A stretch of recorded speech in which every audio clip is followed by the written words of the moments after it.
আসসালামু আলাইকুম বন্ধুরা, আশা করি সকলে ভালো আছেন। যারা শখের বশে টবে, ছাদে বা বারান্দায় বা বাড়ির আঙিনায় দু একটা গাছ রোপণ করেছেন, কিন্তু একবার ফল আসছে, কিন্তু এরপরে আর কখনো ফল আসে না। এখন করণীয় কি? এখন গাছের চারপাশের গোড়ার অংশের মাটিগুলো সরিয়ে নেবেন। কিছু শিকড় কাটা গেলে সমস্যা নেই, তাতে টেনশন করবেন না। আমি প্রায় ২-২.৫ ইঞ্চি মাটি কেটে ফেলছি এবং গভীরতা ৪ থেকে ৫ ইঞ্চি পরিমাণে আমি মাটি কেটে ফেলছি। অনেক গভীর করে কাটছি, তাতে কোনো প্রবলেম নেই। স্পেসটা খুব সুন্দর করে নিবেন যেন প্রচুর পরিমাণে গোবর সার বা ভার্মি কম্পোস্টগুলো সুন্দরভাবে দিতে পারেন। আপনার টব যদি আরও বড় হয়, আরও বেশি আকারে মাটি পরিষ্কার করবেন। তারপর পচা গোবর সার বা হয়তো ভার্মি কম্পোস্ট আপনারা দিতে পারেন। আমার এই গাছটাতে একেবারে বৃদ্ধি নেই, তো আমি এই কারণে ভার্মি কম্পোস্ট আর গোবর সার একসাথে মিশিয়ে রাখছি, সাথে কিছু জৈব সার। এখন আমি এটার সাথে কোনো মাটি ইউজ করব না, কারণ আমার মেন গাছে অলরেডি মাটি আছে। এখন আমি সরাসরি এই ভার্মি কম্পোস্ট এবং যেই জৈব সারগুলো আছে সবগুলো একসাথে আমি দিয়ে দিচ্ছি গাছের চারপাশে একদম ভরাট করে। আপনারাও এরকমভাবে সুন্দর করে দিয়ে দিবেন।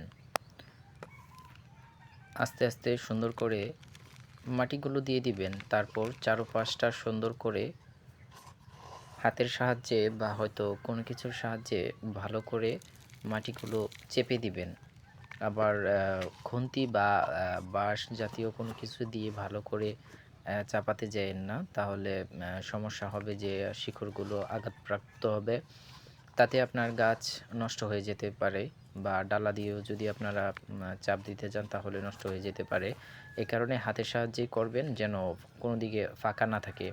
আমি যেভাবে করতেছি সেম এরকমভাবেই আপনারা করবেন। তারপর আপনারা যে কাজগুলো করবেন, এটাকে ভালো করে পানি দিয়ে ভিজিয়ে দিবেন। পর্যাপ্ত পরিমাণে পানি দিবেন এবং এরকম একটা জায়গাতে রাখবেন যেখানে আপনার গাছটাকে মিনিমাম ১৫ থেকে ২০ দিন যেন একেবারে নড়াচড়া না করে, এরকমভাবে রেখে দিবেন। বা আপনারা যে বারান্দায় রাখছেন ওই জায়গাতে একবারে স্ট্রেট রাখবেন, ওখান থেকে নাড়াচাড়া আর করবেন না। কারণ নাড়াচাড়া করলে, কারণ শিকড় নেই তো, এ কারণে নষ্ট হয়ে যাবে। তারপর যে কাজটা করবেন, আপনারা কিছু বালি মাটি এটার উপরে দিয়ে দিবেন যেন আপনার যে জৈব সারগুলো দিছেন এবং ভার্মি কম্পোস্টগুলো দিছেন এটির ভিতরে যেন কোনো ফাঁপা বা খালি স্পেস না থাকে। যখন পানি দিবেন তখন এই জায়গাটা পরিপূর্ণভাবে ঢেকে যাবে।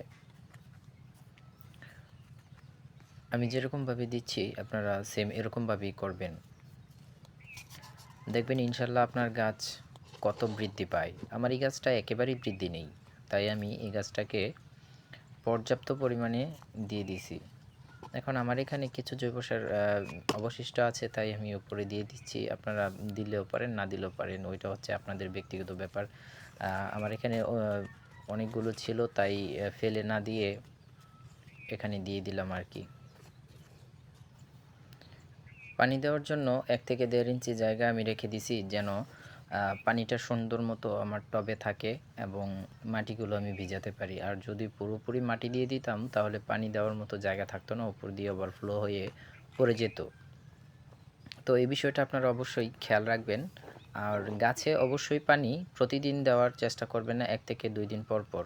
আমার এই গাছে দেখেন কিছু ফাঙ্গাসে আক্রমণ করে রাখছে, তাই আমি এটাকে ফাঙ্গাসাইড দিয়ে দিব। আর এই গাছটা এখন আমার ফুল কাজ কমপ্লিট হয়ে গেছে।